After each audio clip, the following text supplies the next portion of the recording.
All right, for more on this and the other stories today, I'm joined now by Sky News host, National Affairs Editor 2 at the Daily Telegraph, James Morrow, and our senior reporter from Sydney, Sky News reporter Carolyn Marcus. Well, James, yes, thankfully it's all been foiled, but we would not have known about this but for your newspaper. What can you tell us?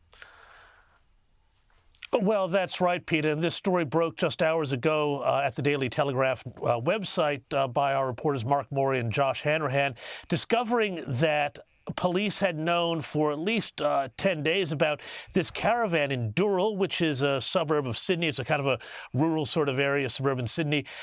It had in it gel-ignite explosives that they believed to have been stolen from a mining site, so it could have been used for detonating and clearing rocks and that sort of thing. Police in this press conference said that it may have had a blast radius of as much as 40 meters, which is pretty disturbing to think about the sort of damage that could cause. It would certainly be a mass casualty attack.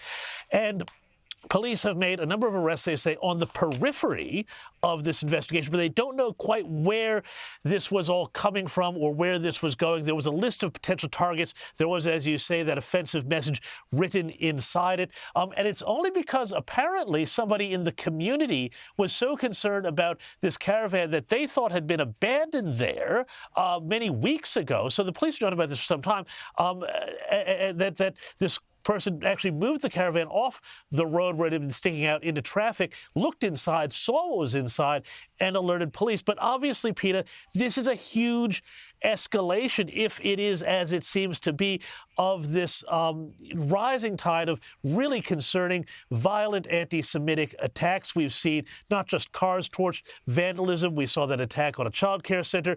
We saw the attack on Alex Rivkin's former residence in the eastern suburbs. And police are obviously really concerned that this is going to escalate to something even worse. James, I'll just stay with you for a moment. I mean, clearly the language now is terrorism. Let's call it terrorism. That's what the police have used. Yes. They've stood up a counter-terrorism task force to look into this. When you're talking about a caravan with explosives of this nature and Jewish sites or any sites targeted inside that caravan, that's what we're dealing with. Now, it's a week or so ago that we had a national cabinet.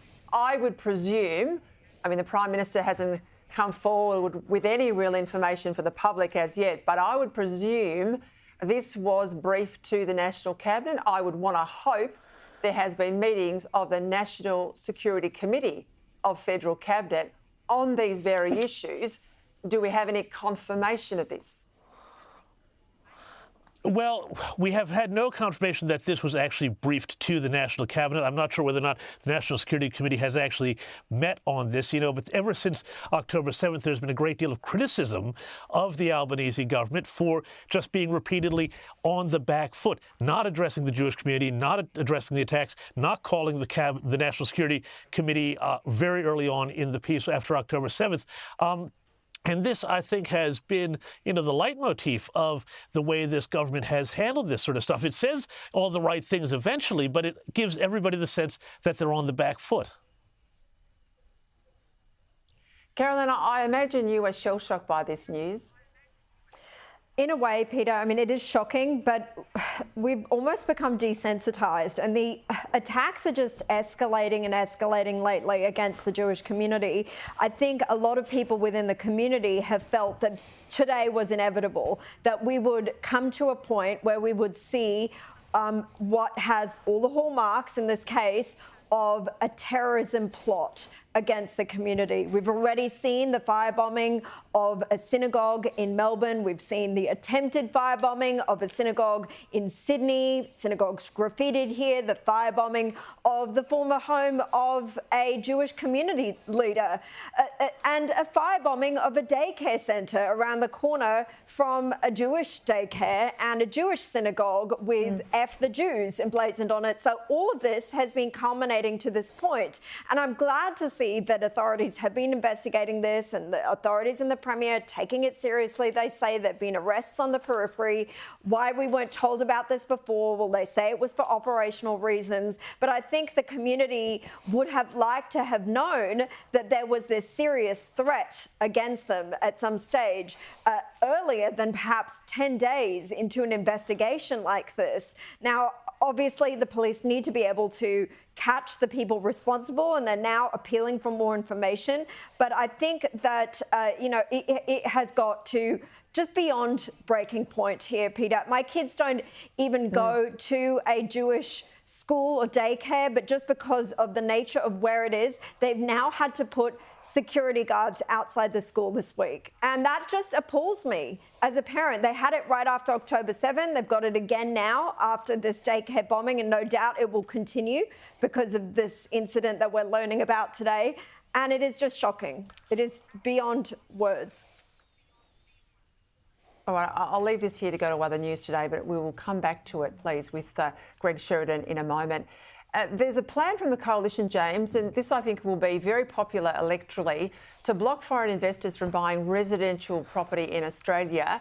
Now, the government says won't make much of a difference, but if you look at some data published in the 9 newspapers, you've got 69% of Australians who think this is a pretty good idea, and that support is even higher in marginal seats, as high as 73%.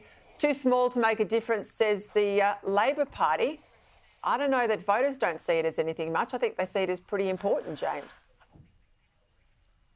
Yeah, no, Peter, I think they see it as important because, even if it doesn't make a huge difference, it does do something. I think it's symbolic as well that, Australian homes are for Australian buyers and, Australian renters, not necessarily for foreign investors to come in and snap them up. And I think people have had those experiences many times at auctions and seen that sort of thing happen. I think it's low-hanging fruit. I think it's a great idea. And the only thing that I would quibble with it, Peter, is that it's only temporary. It's only 2 years. Why not just make this a permanent feature of the way real estate is handled in Australia? I don't disagree. Let's go to Queensland. The Christopher government up there has hit a pause on hormone treatments for anyone under the age of 18. It comes after the Cairns Sexual Health Service was prescribing stage 1 and stage 2 hormone therapies to young people outside the guidelines. Carolyn, you've got some exclusive news too, that this is going to be a real push at a national level, with 100 public figures all calling for an inquiry into how Australia deals with gender-affirming care. What can you tell us? Well, I can reveal tonight on the show that an open letter will be sent to the Prime Minister, the Health Minister, as well as the opposition leader and the state and territory counterparts, calling for a national independent inquiry into gender-affirming care for children and young people in Australia. Now, that list includes the former Prime Minister, Tony Abbott, who I spoke with today. It'll be part of my story airing later tonight and tomorrow. As well, it includes the Deputy Prime Minister, John Anderson, as well as people from both sides of the political aisle, Labor and the Coalition, and independents, as well as 40 doctors, 20 academics and detransitioners. These are people who've transitioned to another sex, if you can agree that that can happen, and then transitioned back. So it's a very important letter, and it also comes off the back not just of what's happening in Queensland, Peter, but Donald Trump, the US president, today signed an executive order saying that the US will no longer fund any sort of gender-affirming care, puberty blockers, hormone treatments for children under the age of 19. So this letter is calling for an inquiry into whether we should do something similar like that here. Of course, comes after the Cass inquiry in the UK that's similarly abandoned these treatments for young people. James, Carolyn, thank you.